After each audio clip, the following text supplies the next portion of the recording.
Next யார் பார்த்தீங்கன்னா, Percy மெக்குயின்றது என்ன சொல்கிறாருன்னு பார்த்தீங்கன்னா, பப்ளிக் அட்மினிஸ்ட்ரேஷனை பற்றி டிஸ்கிரைப் பண்ணுறத பார்க்கலாம். மத்திய, மாநில, உள்ளாட்சி நிர்வாகங்களை உள்ளடக்கிய மற்றும் அரசாங்க நடவடிக்கைகளை பற்றிய பொது நிர்வாகம். ஓகேங்களா? ஸோ இவரும் அதே தான் சொல்கிறாங்க. நான் சொன்னேன்ல ஃபஸ்ட்லேருந்து அதே கான்செப்ட் தான் வந்துட்டுருக்கு.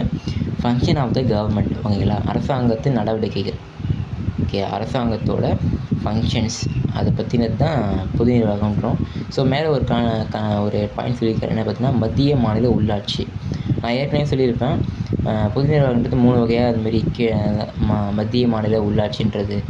இப்போ நிர்வாகம் பண்ணுறாங்க, மத்திய அளவுலையும் பண்ணுறாங்க, மாநில அளவுலையும் பண்ணுறாங்க, உள்ளாட்சி அளவுலையும் பண்ணுறாங்க. ஓகேங்களா? இந்த 3த்தையும் உள்ளடக்கிய நிர்வாகமாக மாற்றி, ஸோ அதனுடைய அரசாங்க நடவடிக்கைகள். ஓகேங்களா? அதை பற்றினது தான் பொது நிர்வாகம். ஓகேங்களா? ஸோ அடுத்து பார்த்தீங்கன்னா, பீப்னர் ஒருத்தர் சொல்கிறது. பீப்னர். ஓகேங்களா? மக்களின் முயற்சிகளை ஒருங்கிணைத்து குறிப்பிட்ட இலக்குகளை எட்டுவதற்காக பணியை பெறுவதே பொது நிர்வாகமே அன்றி வேறு இல்லை அப்படின்னு சொல்கிறாங்க. ஓகேங்களா?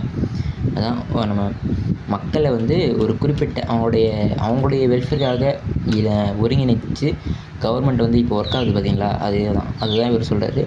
ஸோ அந்த ஃபங்க்ஷன் ஆஃப் த கவர்மெண்ட்டு தான் பொது நிர்வாகம் அப்படின்னு அவங்க சொல்கிறாரு. ஓகேங்களா? இதை நீங்கள் படிக்கும்போது கொஞ்சம் புரியாது, பட் அதோடைய கான்செப்ட் அதுதான் நான் சொல்கிறது தான். ஓகேங்களா?